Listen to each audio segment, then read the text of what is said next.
Narinig mo na ba yung sinasabi nila na you can manifest your goals and dreams just by thinking? Basta mag-iisip ka ng positive, iisipin mo yung mga bagay na gusto mo, magmamanifest na siya. So ikaw, sinubukan mo, tinry mo, nag-manifest ka, nag-affirmation ka, paulit-ulit mong sinasabi sa sarili mo that I am wealthy, I am successful, I am a millionaire, pero walang naging resulta. Kasi sabi ng puso mo, hindi ako naniniwala dyan kasi hindi ko nararamdaman. So ang sabi ulit nila, pag nag-isip ka ng positive, dapat nararamdaman mo. So ikaw, sinubukan mo din. Inisip mo, positive, yayaman ako, magiging successful ako. And maybe at some point in your meditations, nararamdaman mo naman talaga, pero wala pa rin nagiging resulta. And then you'll be disappointed kasi hindi nagmamanifest yung mga pangarap mo. Kahit anong imagination mo, kahit anong isip mo, at kahit anong nararamdaman mo. So in this video, I will share with you how I manifest my goals and dreams. I will share with you what worked for me. No, you don't have to believe me right away. But I want you to challenge this idea. Challenge it. Try it. Gawin mo, subukan mo. Because I'm not saying that my way of manifesting is the best way. Or maybe the only way. I'm not saying that. What I'm saying is, it worked for me sa mga taong mini-mentor ko, kino-coach ko, tinuturuan ko, mga students ng Success Blueprint at Self-Mastery. And more importantly, based on my experience, ito yung mag-work ngayon. So I will illustrate to you. For you to create results, it's input equals output. So in terms of manifestation, it's the input, yung iniisip mo at nararamdaman mo. And we want an output. We want our dreams, our goals to manifest into reality. Tama ba? So himayin natin, ano ba yung tamang input? Ang tamang input, actions multiplied by skills equals results. So nanggagaling ang resulta sa actions plus skills. At ang skills nanggagaling sa volume multiplied by time. That means, kailangan natin ng repetition over a period of time. Sir MJ, bakit natin pinag-uusapan yung skills, yung actions, yung volume, yung time? We are talking about manifestation. I'm gonna share with you a framework. Let's just say that this is you. Okay? Ayan. So this is your mind, your heart, and your body. So it's the thoughts, emotions, and actions. So ang sabi, as you think, again, balikan natin, so shall you be. It's becoming. So ang mind, it's 7% of the equation. Ang heart is 38%, and ang body ay 55%. Which means that if you want to manifest, kailangan involved ang katawan mo. Dapat nagtitake ka ng action. So let's just say you keep telling yourself that I am a millionaire, I am successful, I will earn money. Your heart will say bullshit. That's not true. Hindi mo kayang paniwalaan kasi yung katawan mo walang ginagawang action. You don't have any evidence na payaman ka, na milyonaryo ka, kasi wala kang ginagawang action. So it's hard for you to really feel, especially consistently, because I'm here to tell you, if you really want to manifest, kailangan lagi mo siyang iniisip. As in lagi, you have to have repetition. It has to be extremely consistent. At kailangan nararamdaman mo siya. But it will be really hard for you to feel kung wala kang ginagawang action. Kung tamad ka. Kung paulit-ulit ka lang sa affirmation mo. And the truth is, baka ini-imagine mo nga yung pagyaman, ini-imagine mo nga yung bagong kotse, yung bagong bahay mo. Pero hindi ka talaga naniniwala. Because again, wala kang ginagawa. So kung titingnan natin to, it's really obvious na para mag-manifest yung goals and dreams mo, it's common sense that you have to take action. Even if you will read the Bible, ano sabi doon? Ask and you shall receive. Seek and you shall find. Ask and receive, action words. Seek and find, action word. Kahit nga sa law of attraction, the last 6 letters ay action. So hindi talaga magma-manifest yung goals and dreams mo kung isip ka lang ng isip, kung imagine ka lang ng imagine. Importante yon, makakatulong yon. But the main purpose of imagination is para maging familiar yung katawan mo, ano yung i-expect niya. The purpose of imagination is preparing your body and anchoring yourself na pag nagpakahirap ka, naging consistent ka, kapag ginalingan mo, tinodo mo, when you take massive action, doon ka papunta. Kasi ang nangyayari sa marami, when they take action, nagiging frustrated, nagiging disappointed pag hindi agad nila nakuha yung resulta. So that's the purpose of imagination. For you to feel good while taking action. Which means that the best way to manifest is this. Yung iniisip mo, kailangan nararamdaman ng puso mo. At kapag nararamdaman na siya ng puso mo, nag-take ka ng action, while in this state, while you are aligned, you will manifest your goals and dreams really fast. This is what worked for me. I want you to look at this, guys. This is the 7% mind, the 38% heart, and the 55% body. Okay? So this is the mind, 7%. This is the heart, 38%. And this is the body, 55%. What we want is 100% congruence. Which means that ito yung hinahanap natin dito. The main reason why, kahit available yung information, napakarami ng libro, napakarami na nagsasabi about law of attraction, napakarami na nagtuturo about manifesting your goals and dreams, bakit sobrang konti pa rin yung nakakakuha ng resulta? Because the hard part is congruence. It's finding this spot right here, na connected yung mind, heart, and body mo. That's our goal. That's what we want. Ang problema, yung utak ng tao ngayon, yan mismo yung kalaban nila. That is why hindi nagmamanifest, hindi nagkakaroon ng resulta. So pag nasa mind ka, this is both good and bad. Good, napakaraming information, napakaraming libro, napakaraming mong pwedeng aralin. We uploaded more than 41,000 videos already. Ang daming pwede, ang daming sources of information, especially positive information. Pero napakarami ding distractions, napakarami ding negativity, napakarami ding toxicity. Tapos na tayo sa information age. Nasa information overload na tayo ngayon. Sobra-sobra na tayo sa kakaisip at kaka-overthink. But again, that's only 7% of the equation. Pag nag-focus ka naman sa heart mo, it's not working as well kasi masyado tayong pabebe. Masyado tayong negative mag-isip. Kasi nga, napakarami nating pinaniniwala ang hindi maganda. Napakaraming distractions sa social media. And people are getting weaker and weaker nowadays. I firmly believe that we are in an era na kapag masipag ka, mabilis kang mag-take ng action, kaya mong kontrolin yung emosyon mo. If you have self-mastery, you will manifest your goals and dreams quicker, faster. Kasi again, 55% yung katawan. So this is what worked for me. Kasi obviously, hindi nagwo-work yung mind lang. And hindi ko rin maramdaman yung sarili ko kapag hindi ako nagtatake ng action.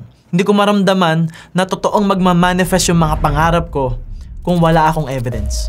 Instead na magsimula ako sa emotions ko, na nung nagsisimula pa lang ako magnegosyo, hindi ko pa makontrol, sisimulan ko sa isang bagay na kontrolado ko. Ano? Katawan ko. That's 55% of the equation, kontrolado ko. So what worked for me in terms of manifesting my goals and dreams, nagsisimula ako sa action. Nagsisimula akong gumalaw. Nagsisimula akong magsipag. So I will start my day with physical activities.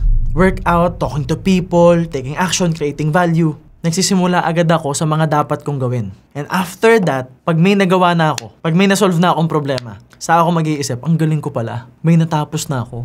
I am a millionaire. I am successful. So, hinuhuli ko yung affirmation. Hinuhuli ko yung emotion. Sabi nga ni John Maxwell, di ba?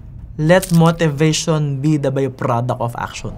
And for me, you have to let manifestation be the byproduct of action. Na before you affirm yourself and feel good about yourself, umaction ka muna. Because it's easier to feel good. It's more believable for your mind to think that you are productive, you are successful, you are a millionaire kung nagtitake ka ng action, kung may ginawa ka, kung may evidences ka. So again, what works for me and for a lot of people is taking action. Baka kaya hindi nagmamanifest kasi wala kang ginagawa. Now I understand. Baka nahihirapan kang mag-take ng action. Baka nahihirapan kang mag-decide. Baka nahihirapan kang maging consistent. Kasi there's a huge chance na kaya hindi nagmamanifest yung mga bagay na alam mong dapat mong gawin, pwede mong gawin, kaya mo namang gawin, hindi mo ginagawa. At yung mga bagay na hindi mo dapat ginagawa, hindi makakatulong sa'yo, yun ang paulit-ulit mong ginagawa. So kahit mag-isip ka ng positive, hindi naman positive yung ginagawa mo kasi wala ka ng tiwala sa sarili mo. Kahit pilitin mong mag-feel good, it will be hard. It will be a lie because you know yourself na hindi mo ginagawa yung dapat mong gawin. So what's the root cause? 1, baka hindi mo kilala sarili mo. 2, If you don't know who you are, you don't know what you want. And if you don't know what you want, hindi mo rin alam ang gagawin mo. Kaya walang action. Which means that before you manifest, before you feel good, you have to have clarity. Here's an easy formula that you can understand. It's clarity plus action equals manifestation. I challenge you to apply this. Kasi if you have clarity, kung malinaw sa'yo yung gusto mo, hindi mahirap mag-imagine. Kasi pwede mong sabihin sa sarili mong, I am wealthy, I am a millionaire, pero hindi malinaw sa'yo ano ibig sabihin nun. So it will be hard for you to create stories, to manifest, to build a vision, kasi nga hindi malinaw. At hindi maniniwala ang puso mo, hindi mo mararamdaman na posibleng mangyari yung iniisip mo, yung ini-imagine mo, kung hindi rin siya malinaw. So clarity will set the tone for your mind and in your heart. And when you take action, tandaan mo to, mas madaling mag-take ng action pag klaro, pag may clarity ka. Kaya nga nagwo-work to sa akin eh. Kasi imagine nyo, nag-take ako ng action. Of course, I'm productive. I'm gonna feel tired, but good. I'm gonna feel tired, but extremely productive. I'm gonna feel tired, but fulfilled, empowered. So ang mangyayari, sa gabi pa lang ako mag-affirm. I am productive, I am strong, I am brave, I am a millionaire. At kahit pagod kong sinasabi yun, naniniwala ako. Bakit? May actions akong ginawa eh. And then, bago matulog, saka ako mag-overthink. I-overthink ko kung anong gagawin ko bukas. Eh syempre, pagod na ako. Tapos nag-overthink pa ako. Antokin na ako. Pero ang kagandahan, paggising ko sa umaga, tapos na overthinking. May plano na ako eh. Alam ko na gagawin ko. So I will start with actions again. I always start with the body. So kung ang manifestation sa'yo, hindi nagwo-work yung isip ka lang ng isip, emotions ka lang ng emotions, maybe you should try my way. I want you to take action right now. Now, Sir MJ, sabi mo kanina, ang root cause bakit hindi nagtitake ng actions at walang alignment is hindi kilala sarili. So I'm gonna share with you an extremely powerful framework, again, to connect everything, to align everything. And this is what we call the iceberg framework. So the tip of the iceberg, ang nakikita lang natin, yung bagay na gusto nating i-manifest, which is the results, the events, the success. Saan nanggagaling ang results at events? Nanggagaling siya sa actions and behaviors. Now, here's what's happening, no? Yung actions and behaviors mo, pilit. Hindi consistent. Kasi nga, hindi aligned, hindi klaro kung yung ginagawa mo ba ay siguradong papunta sa pangarap mo at sa goals mo. Kaya nga again, clarity plus actions. Saan ba nanggagaling ang actions and behaviors mo? Balikan natin yung kanina. Ano sabi ko? Number 1, you probably don't know who you are. And that's the main point. Anong sabi? As you think, so shall you be. Hindi sinabing as you think, so shall you feel. Hindi sinabing as you think, so shall you affirm. Ano sabi? As you think, so shall you be. You have to become. You have to become the person. If you keep saying towards yourself, I am a millionaire, you have to be that person. If you keep saying, I am an amazing businessman, I am wealthy, you have to be that person. You have to become. Which means na ang actions at behaviors nanggagaling sa tinatawag na self-image or identity. And the main reason why it's not working for you, baka hindi mo kilala sarili mo. And it will be hard for you to believe in you if you don't know you. So, kailangan ma-build mo yung identity na mayaman ka if you wanna manifest wealth. The bigger question now is, how do you do that? Saan nanggagaling ang self-image? Nanggagaling siya sa tinatawag na structure